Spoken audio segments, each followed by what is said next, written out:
205 of the Criminal Code. Officials say an explosion damaged a section of railway track in the Voronezh region moments before a train arrived. The train driver acted quickly and engaged emergency brakes, which helped avoid a potential accident. At the same time, Russia's Interior Ministry has named Artyom Timofeyev to its national wanted list. Authorities suspect him of involvement in attacks on Russian military airfields. Media reports indicate that he has traveled to Kazakhstan. Kremlin spokesperson Dmitry Peskov quoted President Putin, who accused Ukrainian officials of ordering the railway attack, calling it state-sponsored terrorism. However, Russia has not presented any evidence, and Ukraine has not claimed responsibility. On the diplomatic front, French President Emmanuel Macron urged world leaders not to treat Russia and Ukraine as equal parties in this war. He made the statement alongside Brazilian President Lula, who continues to hold a neutral position on this conflict. Let's listen in. Il y a un agresseur, c'est la Russie, il y a un agressé qui est l'Ukraine. Nous voulons tous la paix, mais on ne peut pas traiter les deux belligérants de manière équidistante. We have guest Dr. Sergei Dvoryanov. He's a president of IDC and Russia and director of WHD International Board, joining us live from Moscow, Russia. Thank you, Doctor, for joining us today. Welcome to NewsX World. Is Russia's labeling of the railway incident as state-sponsored terrorism a shift in narrative or part of an escalation strategy? Yes, good evening and namaste. Thank you so much for invitation and for this question, opportunity to support peacemaking dialogue between Russia and Ukraine, between East and West as well. We can see that the terroristic attack which was done by Ukrainian terroristic group inside the Russian Federation, inside our country, was they did it purposely. They think that our national leader will be disturbed of this provocation, and he will not send delegation from Russian Federation to Istanbul, and he will interrupt this dialogue. But thanks God, our national leader, he is a believer, and he has a passion, he has a wisdom, and he has some vision how to react to this kind of provocation. That's why our delegation, official delegation from Russia, came to Istanbul, thanks God, and they start with peacemaking dialogue, because we, with open hearts, we really want to our brother nation and our brother country, Ukraine, to be in peace with Russia. But we can see that this provocation was done with the guidance of intelligence of the Western Alliance, especially because we have a lot of challengers right now to push Russia to increase our aggression. But we are not such kind of nation which destroyed civilians, which destroyed some nation, particularly our brother nation like Ukraine. That's why we can see that our national leader did some very practical steps how to stop this kind of provocation from terroristic group of Ukraine.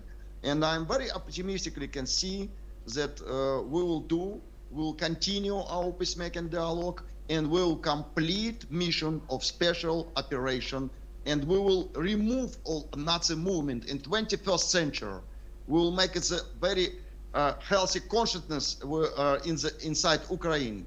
And it will be real peace on the basic moral principles between Russia and Ukraine. And Doctor, let's dive a little bit deeper into the suspect. What do we know about Artyom Timofeyev, and why is his alleged move to Kazakhstan raising eyebrows here? Yes, see, very frankly speaking, we can see that right now we are in the middle of the proxy war between Russian Federation and not Ukraine, between all Western Alliance. It's a group of countries, especially Europe. Even right now, America, the leader of America, the new appointed President Donald Trump, He is completely, deeply understand. He's peacemaker, by the way. But he understands that we should create a peacemaking dialogue.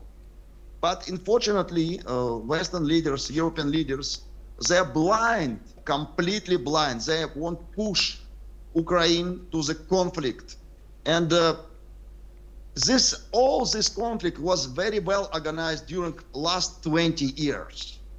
They did some brainwash in the whole Ukrainian nation, and then we received such kind of results where we have enmity between Russia and Ukraine. We have some like a kind of aggression, but we should take care about nation.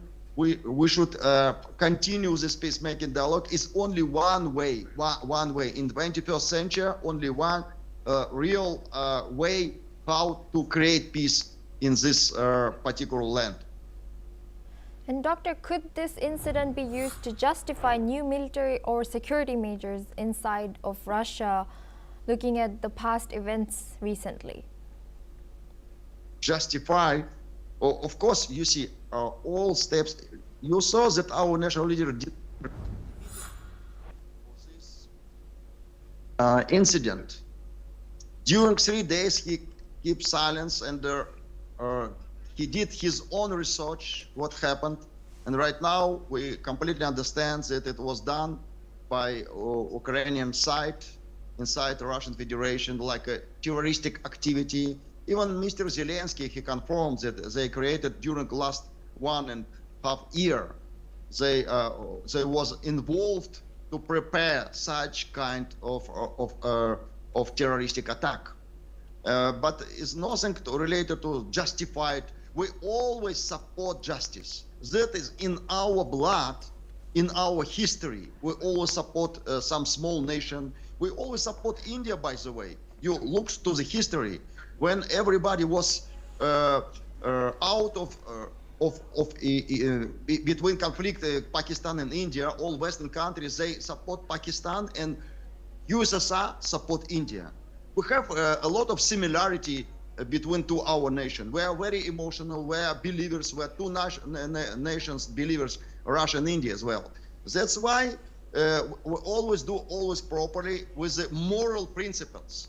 And our national leader, he is very much dharma-oriented leader, because he always want to support dharma, traditional value, also support some justice in the international relationships. That's why right now we can see that he's only one hope for the future of all our human civilization. Thank you very much, Dr. Sergey Dvoryanov, for joining us and sharing